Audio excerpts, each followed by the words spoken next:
Meu nome é Marco Botelho, eu sou professor, faço parte do grupo da formação da FGV junto com a Secretaria de Educação do Estado da Bahia. E hoje e amanhã nós vamos estar nesse momento formativo falando um pouco sobre o DSRB na escola, trilhando as áreas de conhecimento, tá? Nós vamos ter 4 estações, cada estação vai ser um período que a gente vai discutir com vocês momentos do encontro formativo, onde você já tiver algumas leituras da parte online no ambiente do AVA, tá certo? Então, para esse momento, eu gostaria de dizer a vocês que a gente vai falar um pouco da introdução da BNCC junto com o DSRB e o DSRM, mas o nosso foco maior vai ser o DSRB, né? A elaboração do DSRB, passeando pelas estações do DSRB e trabalhando com foco na nossa área de conhecimento, que é o nosso componente de matemática. Nós vamos falar também de educação integral, vamos falar também de temas contemporâneos, que a base traz como tema contemporâneos. Nós temos também como temas contemporâneos no DSRB, né? E também nós temos temas contemporâneos no DSRM. Só que cada um tem a sua especificidade, onde a gente traz no DSRB os temas integradores, que são as mesmas coisas dos temas contemporâneos que a BNCC está trazendo. E o DSRM traz os temas intercurriculares. Então, tudo isso se refere aos temas contemporâneos, tá certo? Vamos falar um pouco sobre avaliação, os instrumentos de avaliação. E nós vamos dialogar esses instrumentos de avaliação com a avaliação externa. Inclusive, o ano que vem, a gente tem aí a avaliação externa, não tem? E geralmente a escola faz aquela mobilização, tá bom? Então eu gostaria que vocês se apresentassem, e aí é interessante, nesse momento, tá? Na apresentação de vocês, falar o nome de vocês, tá? E a escola que vocês fazem parte, tá bom? Bom dia, meu nome é Alexandre, eu sou professor, eu trabalho na Secretaria de Educação de Camaçari. Eu não estou na escola, estou na Secretaria de Educação. Alexandre. Meu nome é Karina, eu sou professora de matemática há 4 anos e atuando na Secretaria de Educação de Camaçari, um pouquinho fora de sala de aula, mas fazendo essa coordenação pedagógica. Bom dia a todos, meu nome é Edileia, estou na escola estadual Regina Simões, que é localizada em Simões. Bom dia a todos presentes, eu sou Benedito, sou do município de Benediva e no momento estou atuando com a coordenação pedagógica da educação de jovens e adultos. Bom dia, meu nome é Suzana, atualmente estou trabalhando na escola de adultos com os interesses finais no ano.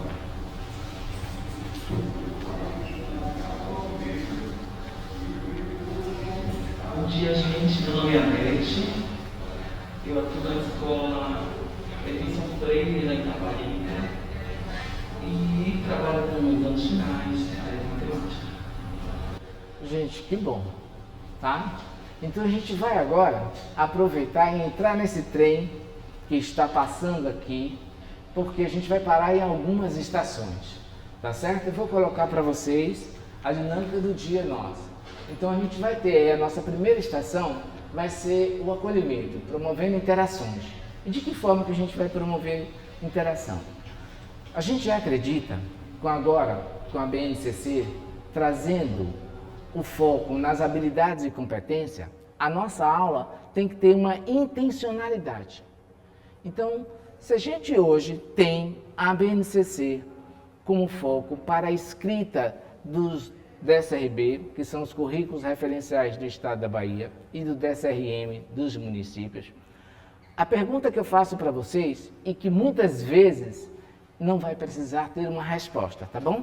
Botelho pergunta muito, mas não há necessidade de resposta. Fica na reflexão da gente, tá? Como planejar por habilidade e competência? Uma vez que o foco agora não é mais o conteúdo. Ele é importante? É essencial? Sim. Mas a BNCC traz à luz das habilidades e competência. Então, como a gente planejar por habilidade e competência? A nossa segunda estação é sobre o objetivo e a dinâmica da formação, né? Que a gente está trazendo aí a problematização dos desafios da área. E a gente, como professor de matemática, a gente sabe disso. Nós temos vários desafios, né? E nós somos professores do F2.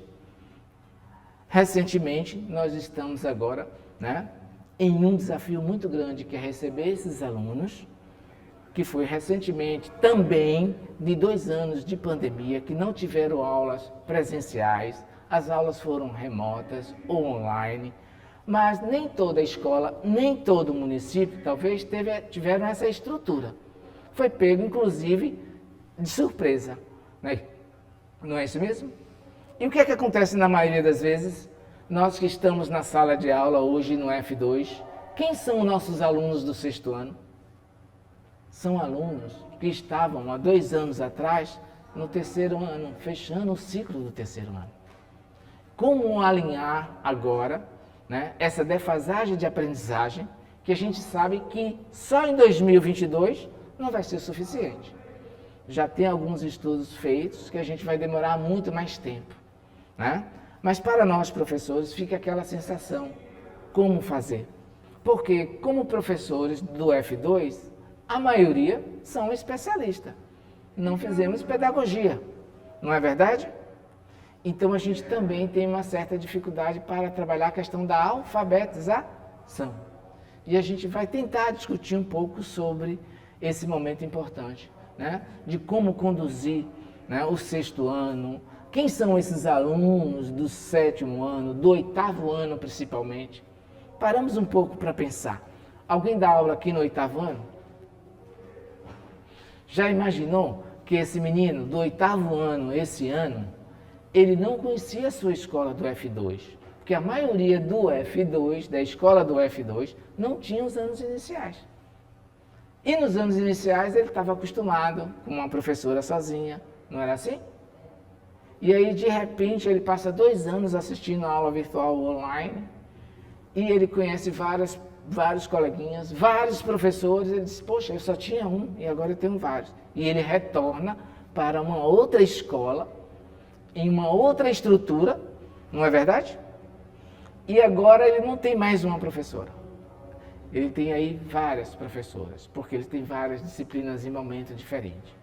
Eu tive uma experiência recentemente agora, em um município para fazer formação, e o que chamou a atenção foi um menino, quando eu perguntei, você gosta da escola? Inclusive foi no 8º ano. E todo mundo disse assim, eu gosto. A escola era uma escola nova, muito interessante. E ele disse assim, professor, eu não gosto não, porque a escola iniciou as aulas já no início de junho. Ele tinha praticamente 2 semanas lá nessa escola. E aquilo ali me incomodou, né? Todo mundo animado e Gabriel disse que não. Eu queria saber por que Gabriel disse que não. Aí eu deixei a fala de Gabriel. Ele disse, professor, eu não conhecia essa escola.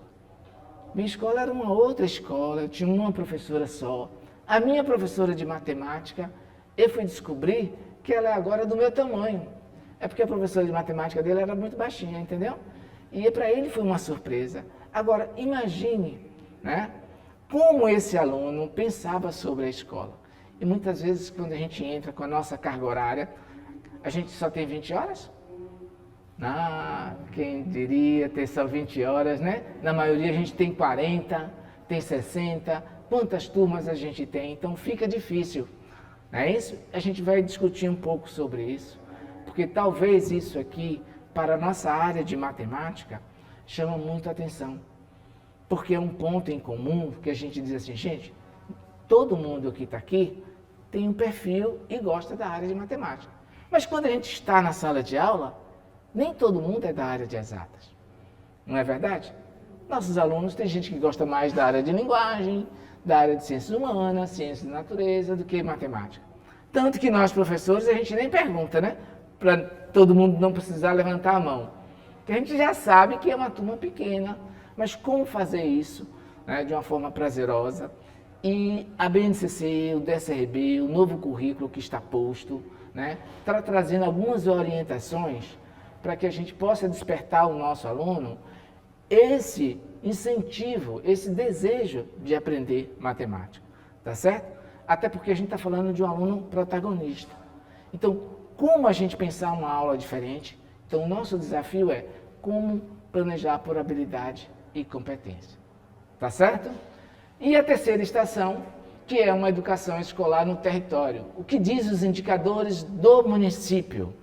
A pergunta é, como é que está o nosso IDEB da nossa escola? Qual a minha leitura que eu faço? Né? Como é que a minha escola está discutindo essa questão da avaliação externa? Tá? E aí a gente vai ter os desafios pedagógicos no contexto da escola e da sala de aula, fazendo essas articulações entre competências e habilidade à luz da BNCC. Quando a gente traz competências e habilidades, a gente vai falar um pouquinho dessa habilidade relacionado à avaliação externa. E aí a pergunta que fica no ar, e aí eu digo para vocês, Botelho vai fazer várias perguntas e muitas delas ele vai acabar respondendo também, é justamente a questão das habilidades que vem naquelas provas, né, da avaliação do SAEB, que antes era a Prova Brasil e a partir de 2019 ficou como prova SAEB. Tá? Então a gente sabe que esta avaliação que a gente vai estar discutindo, ela teve um percurso, e a gente falando de SAEB, a gente fala de 30 anos de SAEB. Por isso que em 2021 fechou-se um ciclo, que nós estávamos acostumados a trabalhar com descritores, não é verdade? Aí eu digo para você, ó, acabou o descritor, vai existir uma nova matriz de avaliação, que vai ser um código alfanumérico, né? E agora o que a gente vai fazer, tá bom? Então, para a nossa aula, e aí a gente vai para a estação 1, tá? Antes do momento da escuta aí, eu, professor de matemática, e minha relação com os documentos BNCC, DSRB e ASM, antes da gente abordar esse tema, a gente vai fazer uma dinâmica aqui, porque a gente acredita que a BNCC, o DSRB e o DSRM tem um foco muito grande no desenvolvimento de competências e habilidades. Nós estamos falando de uma educação integral. Como a escola vai se preparar para essa educação integral? Ah?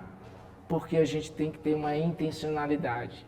Então, tudo que a gente for fazer nesse momento formativo tem uma intenção pedagógica, tá bom?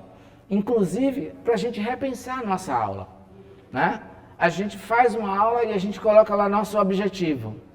Tá, a gente vai fazer nossa aula agora, nosso objetivo vai estar alinhado a qual a habilidade que eu pretendo desenvolver hoje para os meus alunos. Então tem que ter o quê? Uma intencionalidade, tá certo? Porque tem hora que a gente gasta uma energia enorme e o que fica é muito pouco em sala de aula. Você já teve aquela sensação de pegar um objeto de conhecimento, trabalhar esse objeto de conhecimento, vai fazer uma avaliação, um diagnóstico, e quando você pega o resultado, você diz, poxa, a gente fez isso, fez aquilo, e aí o que é que ficou? Ficou muito pouco, não é verdade? Então a gente vai repensar um pouquinho sobre essa estrutura e tentar planejar por habilidade e competência, tá bom? Daqui a pouquinho a gente vai falar sobre isso aqui, ó. Né? Falar sobre isso é pensar nas nossas relações mesmo, em escola, nosso AC. Segundo Antônio Nova, ele diz que a verdadeira formação acontece no chão da escola. E é verdade. E é lá naquele momento de AC que a gente pode sentar, discutir com o nosso coordenador pedagógico, tá?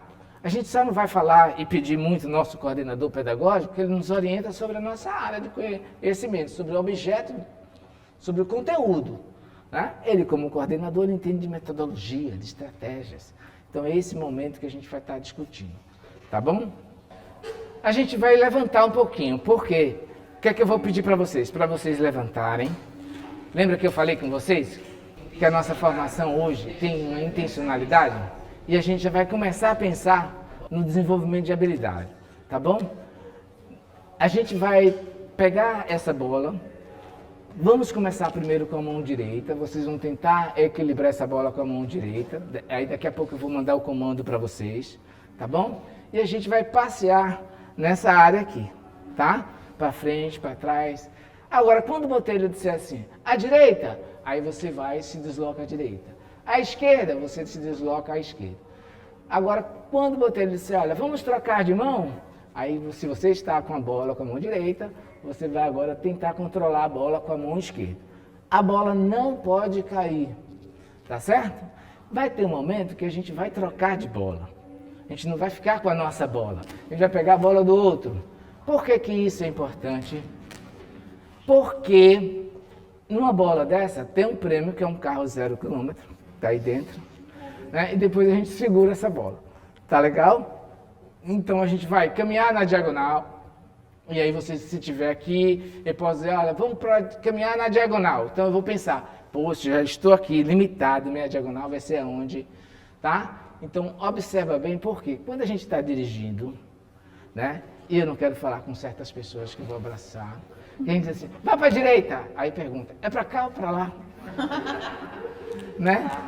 Então, aí ó, tem um casal aqui que a gente já está observando, né? Geralmente os casais fazem isso sempre, né? É para a direita, é para lá ou para cá? Né? Então a gente vai brincando, porque na maioria das vezes assim, tem hora que é no susto mesmo, né? Independente, a gente já sabe o que é direita, o que é esquerda, mas vai depender do susto, tá bom? E isso tudo já movimenta a questão da intencionalidade da aula de hoje, tá? Lembra que o nosso foco vai ser habilidade e competência, tá certo? Então quem está lá atrás pode vir para cá, fique à vontade, tá bom? Isso, Benedito. Pensou que eu esqueci seu nome? Seu nome de cada um, pode puxar para cá. Pula aqui. Vamos lá então? Ó, a gente primeiro vai controlar com a mão direita, tá certo? Vai ter um som. Então a gente vai fazer o seguinte agora. A gente vai jogar bola e vamos caminhando, circulando com a mão direita. Mão direita, isso. Mantendo a habilidade. Com a mão direita, vai lá para frente, vai para o fundo. Vamos lá. Isso, tem gente que está parado.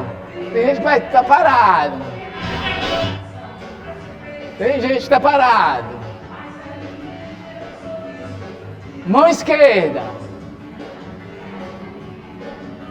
Mão esquerda. Vamos lá.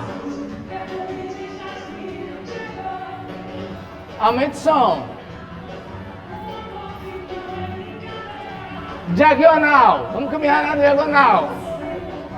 Diagonal. Com a mão esquerda. Da diagonal. Com a direita. Vamos trocar a bola agora. Troca a bola.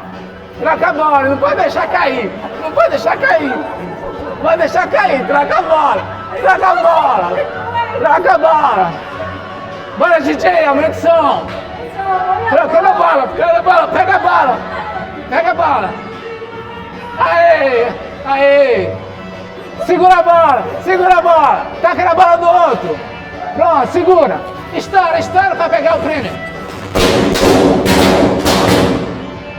Eu observei durante a formação que todo mundo fez direitinho, né? Tava na diagonal, todo mundo tentou dar um passo e olha que tentando, controlando essa habilidade com a bola. Mão direita, mão esquerda, tranquilo. Na hora de trocar a bola, e agora eu vou trocar com quem? Deixa cair, não deixa cair. Mas é essa habilidade, pois é, eu vi muita gente empolgando aí, se preocupando em não deixar essa peteca cair. É o que nós fazemos todos os dias enquanto professor, não é verdade? A gente tem uma turminha nossa, que a gente se preocupa muito com ele, que são nossos alunos.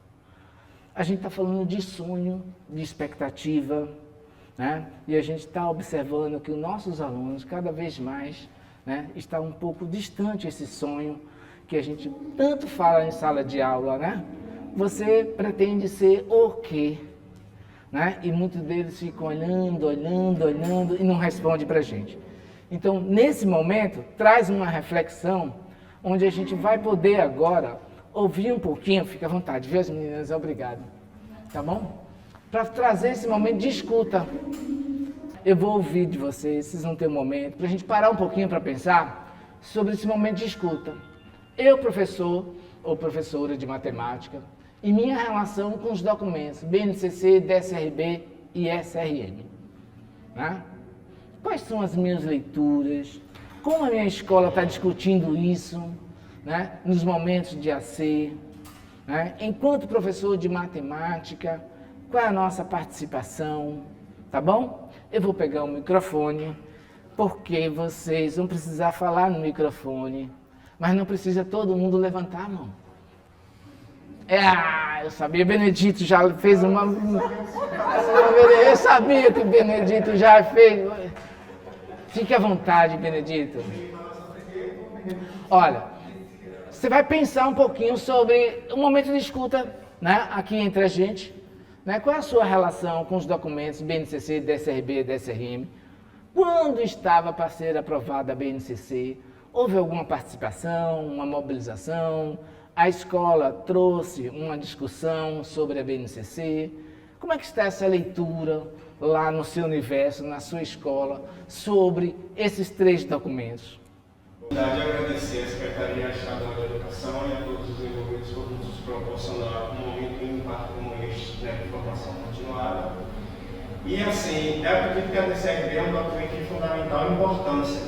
Ele veio para poder, de certa forma, trazer para o seio da educação algumas peculiaridades regionais que o nosso estado possui. Por exemplo, as escolas da cidade de Muritiba, o pessoal não tem a mesma realidade que o pessoal das escolas, né, lá da cidade de Camaçari, ou de Viaçucê, ou de Cipó, e etc. Com relação à BNCC, foi um documento que, de certa forma, veio de cima para baixo. Eu acredito que alguns colegas aqui podem concordar ou discordar comigo, né? Foi um documento que veio de cima para baixo, porque fizeram com que a população tivesse aquela falsa impressão de que foi um documento construído com a população, ou foi construído com a participação popular. E, na verdade, não foi bem assim. Né? Fizeram algumas auditorias ao longo do país, né?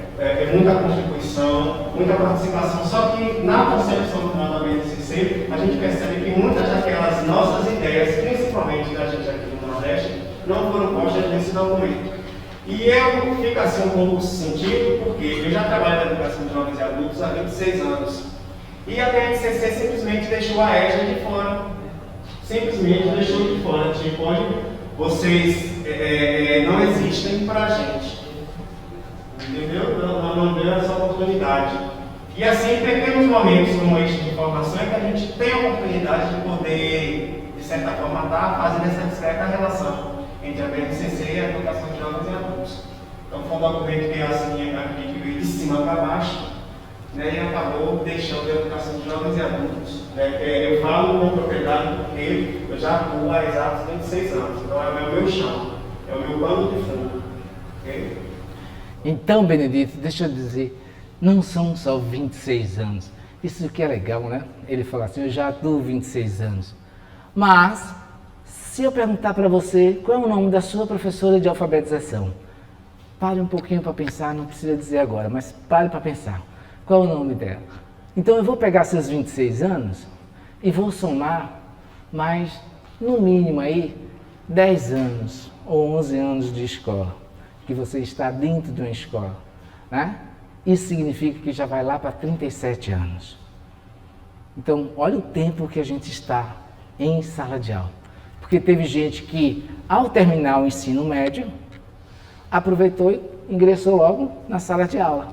Não foi verdade assim? Aí é um exemplo, Benedito. No meu caso, nem cheguei a terminar o ensino médio. Eu estava fazendo o primeiro ano do curso de magistério lá na universidade. Então eu vou aumentar. Então eu vou Então, aumentar para você. Você já está chegando perto de meio século em sala de aula.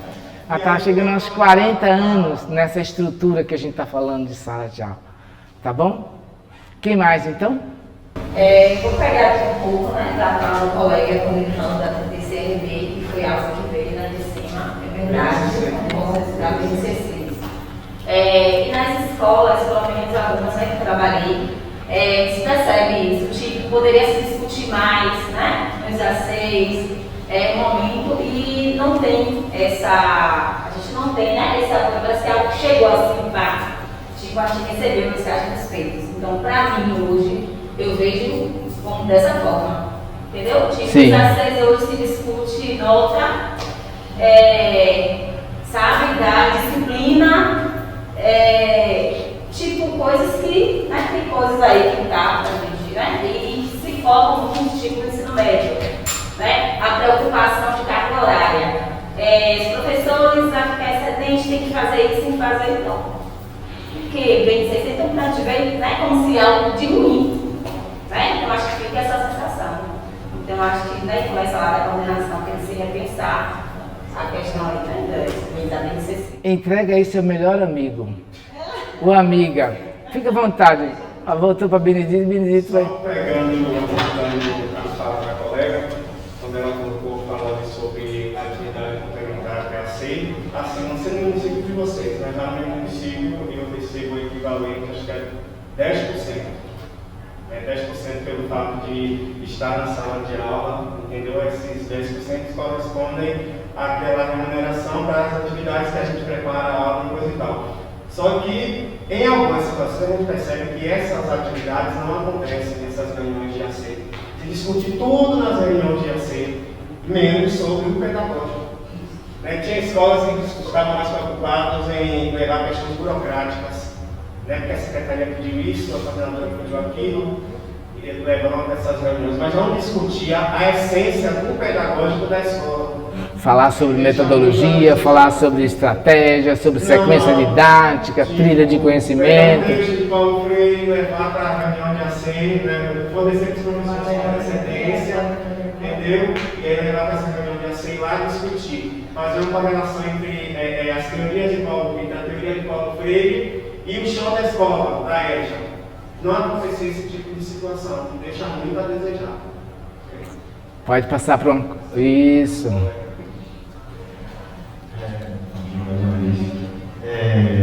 Eu vou só complementar um pouquinho o que os colegas falaram em relação a essa participação.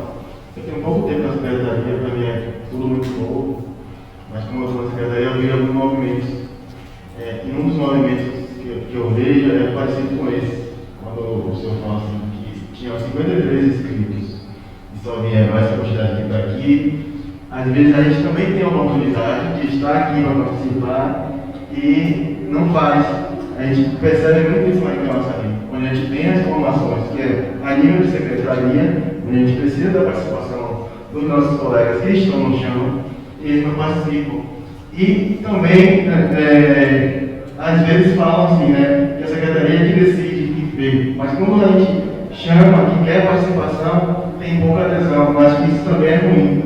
Acho que às vezes a gente não se ajuda nesse sentido. É uma via de mão dupla, né? Aí, pode escolher. Já sei que você vai para Bianca aí. Gente, sim, professor que menos conhece nessa sala. Falar da BNCC, acho que o documento necessário, nacional necessário, com todas as ressalvas, claro, como meu colega respeito do professor fala. A gente sai do nacional, vem para o nosso Bahia, e aí a gente vem para o nosso município. Camaçari hoje, em parceria também com o Dini, fez a construção do seu RCMC, que a gente botou o Cezinho aí de Camaçari. E a minha inquietação, você passou para mim, que é a mesma. Nós precisamos fazer um documento que não seja de cima para baixo, que seja com a nossa cara.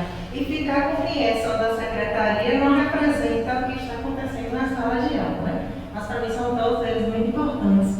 Mas infelizmente, professor, o que nós temos visto na prática é que tem sido um documento subutilizado, pouco acessível, pouco acessado, não é acessível, desculpa, é pouco acessado. Nós em Camaçari já temos a versão 1, passamos por reformulação, estamos na versão 2, e quando a gente vai fazer um acompanhamento em loco nas escolas, cadê? A gente não acessa, porque às vezes a gente está com aquilo que a gente já sabe há anos, trabalhar com competência, habilidade, aí vem aí a avaliação SAEB, descritores, a gente fica um pouquinho embaranhado nesses conteúdos todos que temos, e para mim é um documento que está engavetado. Poderemos utilizar o melhor, mais melhor. Pode, é sua melhor amiga, está do lado, fica à vontade. Eu? Fique à vontade. Não tem nada certo, não tem nada errado. As nossas leituras. Que me chama a atenção aqui, Diga. mas se não tem, né? Era quanto? 47, 57? 52, né? Mas a gente não sabe nem a realidade que as pessoas estão enfrentando hoje, né? E não estarem. A escola reabriu e ontem eu estava até me perguntando. A escola reabriu mesmo para quê, gente? Porque estão no meio de tanta confusão. A escola está em confusão. Total. Alunos, né, que foram aplicados sobre o Estado nos anos anteriores, devido à bendita pandemia. E a gente se vê hoje numa situação difícil dentro da escola. Com toda essa realidade, pandêmica, doenças, Covid vindo, e você pensa que já está vindo disso, com máscara, e põe máscara, tira máscara na aula. Então a gente fica sempre, né, se questionando muitos argumentos, muitas situações, coordenadoras estressadas, e eu vejo a EJA como forma colega da educação de jovens adultos praticamente indo embora. Parece que querem esvaziar, acabar com a EJA, né? Porque parece que a gente tem que o professor da EJA, né? Acabar com a EJA, literalmente. E você fica, né? Então, a realidade, se não estão aqui, né? Um momento também, eu acho esse momento, gente, eu deixei para o último, para o final de tudo. Eu vou ter que ir no jeito, eu deixei para a repescagem, né? Porque vem de setembro, outubro, novembro, mas eu tenho que ir. Mas esse é um momento difícil, porque você fechando a caderneta, você tem, né, avaliações, você deixa a recuperação, deixa prova de recuperação lá, e eu não gosto de começar a entender nada, eu quero finalizar. Tranquila, Ana Paula. O instrutivo é importante, é o que dá o gás na vida da gente. No início eu não perdia congresso psicopedagógico que eu participava, eu fiz psicopedagogia também, e eu não perdia nenhum congresso. Mas depois a vida vai, como assim, você vai, casa, filho, e aí você se diz, gente, não consigo participar de um congresso, mas não consigo fazer quase nada. Então, desculpe aí, é um desabafo, mas eu acho que o momento é muito complicado para todos nós, bastante complicado. E a gente... Planilha, muita coisa para dar conta, e entra lá, e digita, e não sei o que lá, e a nota está errada, e não sei o que. Gente, não sei o que. Vamos lá, né? Vai dar certo. A gente vai falar desse mundo complicado que a gente está chamando de mundo globalizado, tá? E aí a gente precisa discutir um pouco mais, porque quando você pegar o seu iPhone, seu smartphone, o seu celular, tem algo aí que aparece uma palavra meta. Eu não sei se muita gente já viu. Que negócio de meta é esse aqui? Daqui a pouco a gente chega lá, viu, Ana Paula? Bom dia a todos. Bom dia. Eu moro na ilha, trabalho na ilha, no colégio de Imperatriz, no estado, e na ilha à noite, agora é maravilhosa. E assim, é uma luta, né? Sim. Para pessoas, porque assim, a gente sente falta dessa discussão do documento, né? No ACEI, até foi uma luta, né? E nós conquistamos e a gente sente falta disso. Porque no ACEI já falar da situação do aluno, tem que fazer atividade, aula para planejar, uma loucura. E a gente sente falta disso na escola. Lá na minha escola até eles estão programando para a semana que vem, se não me engano, uma reunião para a gente possa do DTI. Entendeu? Que está realmente necessário, porque a educação tem mudado muito, né? Os alunos mudaram muito, né? Hoje acho que não cabe nada para ensino tradicional, fechado, só quadro, e o piloto, e o professor e o aluno, né? Então a gente tem que trabalhar muito isso. Não é fácil, né? Foi bem. Escolhe aí. Benedito já foi, vai passar para outra coleguinha? Perfeito. Eu concordo com o meu colega aqui falando, né, que talvez esse seja um documento que veio, né, de cima para baixo, porque realmente nós não participamos, né, e quando vimos já estava pronto, a gente teve que se virar. E sobre o EJA também, eu tenho uma coordenadora da escola do trabalho, uma coordenadora que realmente é uma coordenadora excelente, e ela solve o que acabou de falar. Ela marca o ACEI e quando chega na hora só temos 2 professores para participar, não estão presentes. E deixa que tudo que a escola que resolva, a secretaria que resolva, não quer saber de nada. Então fica complicado. Para aqueles que querem e para aqueles que estão procurando, né, ajudar, participar. E aí termina prejudicando, de certa forma, realmente, o desenvolvimento dos alunos. Porque nós temos que pensar como ajudar, como trabalhar esses meninos, essas crianças que passaram 2 anos, como o professor já falou no início, em aulas remotas, né, que totalmente perdidos, que muitos saíram de um professor, depois passaram a trabalhar com a remota com professores, vários professores, colegas diferentes, escolas diferentes, e aí fica difícil. E esse ano eu percebi isso quando eu estava trabalhando com meus alunos, porque eles estão com uma grande dificuldade. Por mais que você procure levar jogos, apresentar vídeos, fazer brincadeiras para eles terminarem, se eles conseguem assimilar o conteúdo, eles estão com dificuldade porque eles não assimilaram o assunto anterior. Então é um grande desafio realmente para nós nesse momento, trabalhar nesses alunos. Pois vamos lá então. Bom, eu concordo com o Benedito, né, Benedito? Então, veja bem, a Benedito, vinda de cima para baixo, ela terminou não a todo mundo, a todos os estados, principalmente municípios. Não é isso? Porque tem uma realidade diferente. Então, o que a gente tem que fazer para que a gente possa atender às necessidades que a BNCC impõe? É analisar a realidade do nosso município e tentar elaborar um documento que atenda a isso. Nas reuniões de fazer essa colocação, gente, em que direção estamos tomando? A que atende? Que turma? Que curso? O EPJ não está aí. Né? E aí eu também tive uma coordenadora muito boa e ela tentou elaborar um DCR Itaparica, né? Para que a gente possa poder atender esses alunos que vêm de uma realidade muito difícil. São pessoas que trabalham durante o dia e não têm tempo para desenvolver, para resolver as atividades que são impostas. E aí eu acho que cabe a gente trabalhar isso, mas realmente.